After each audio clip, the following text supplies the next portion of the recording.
Welcome everybody to my channel. I am Jake, and today we're going to be looking at some castles today from Finland.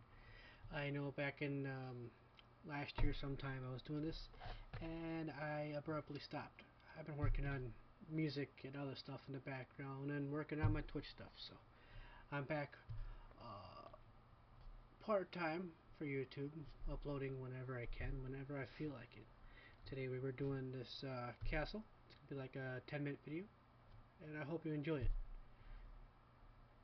And, as always, on any of the videos you watch of mine, I always suggest you go to the original content, like, subscribe them, say something in there, tell them I sent you. And with that, we're going to jump right into this.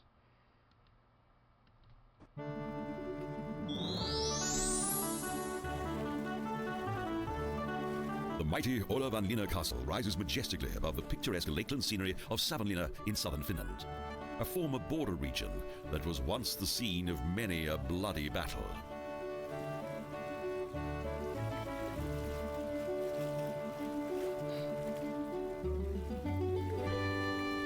The location of the fortress was well chosen.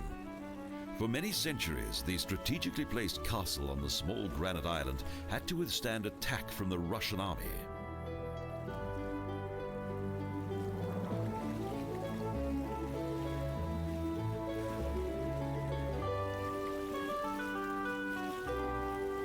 The origin of the medieval Olavinlinna castle dates back to 1475 and the Danish knight Erik Axelsson Tot.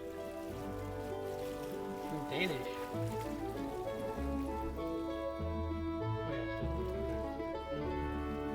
Much of the fortress that is today one of Finland's most popular tourist attractions was developed between the 16th and 18th centuries.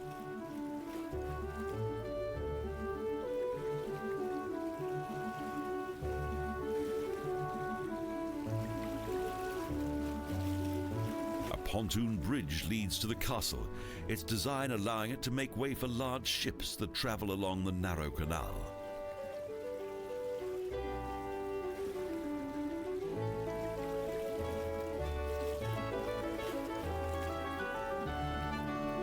Olavinlinna was created to defend Sweden against the Russian Tsars and to protect the Finnish border.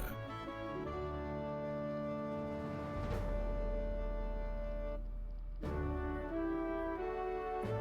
much more time those things have seen. For some time, the fortress withstood various sieges by the Russian army until in 1714 it was finally conquered.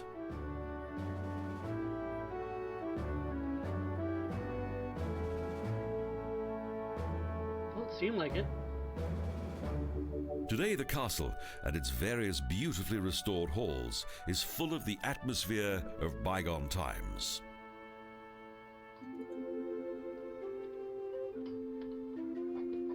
There is an abundance of splendid rooms in the castle, and it's a popular venue for wedding ceremonies and large conferences.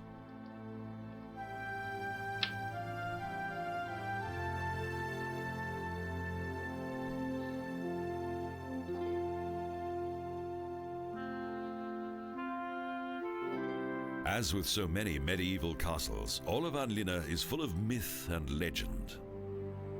The most famous legend tells the tragic tale of a young maiden. The maiden was found guilty of high treason and was thus buried alive in the castle. Sometime later, a beautiful rowan tree began to grow on the site on which the maiden had been buried. Another legend tells of a black ram that once frightened away an army that was besieging the castle.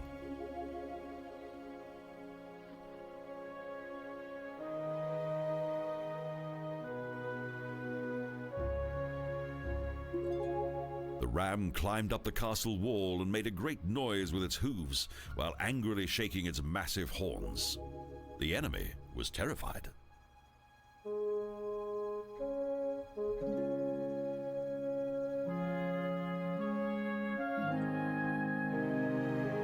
They thought they had seen the devil himself. To attack the home of the devil would surely be an act of suicide.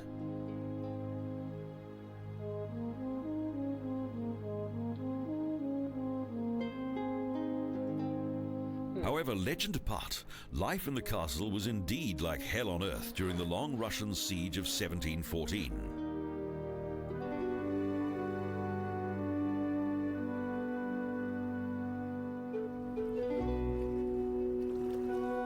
A few years after its conquest by the Russian army, the castle became Swedish once again due to a peace treaty between the two countries.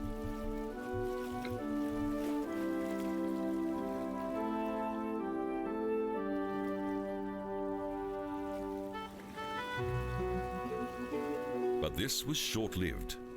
From 1743, the fortress was ruled once again by the Russian Tsars.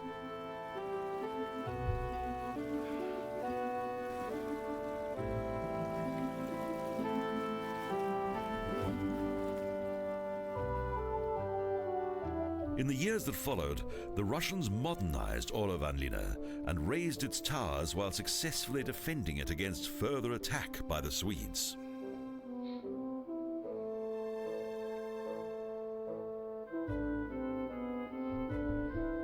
Peace only returned after Finland became part of Russia and the fortress lost its main military function.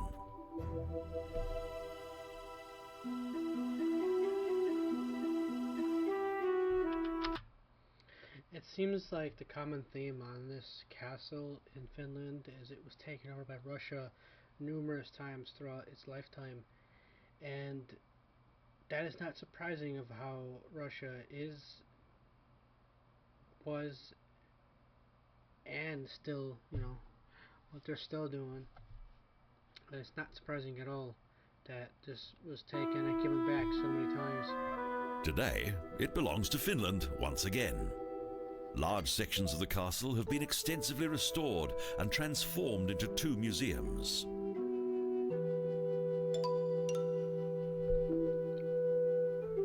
The History Museum contains various finds that relate to the history of Olavinlinna.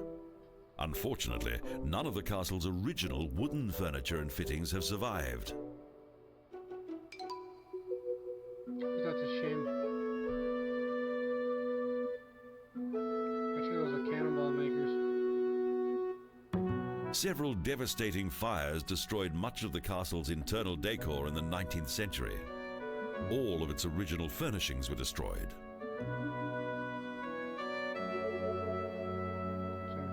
Swords and farming. The Orthodox Museum contains a large number of icons and cult objects of the Russian Orthodox Church. They highlight the cultural influence that the Russians had on the castle.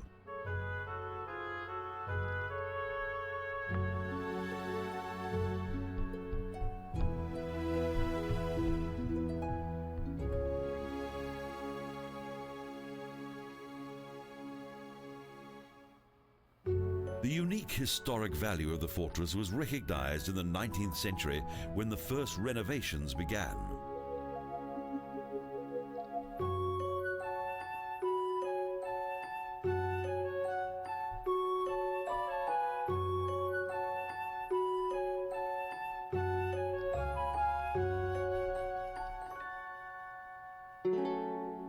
The interior of the castle still bears witness to the battles that once took place around the fortress, as well as in the nearby villages and towns.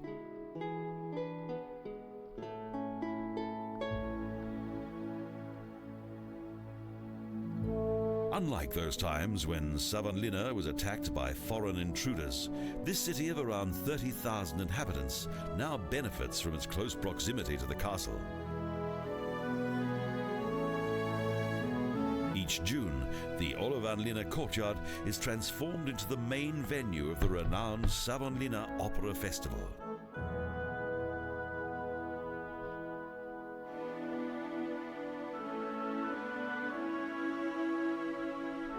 The festival is also famous beyond Finland and is one of the crowning highlights of Europe's summer festivals.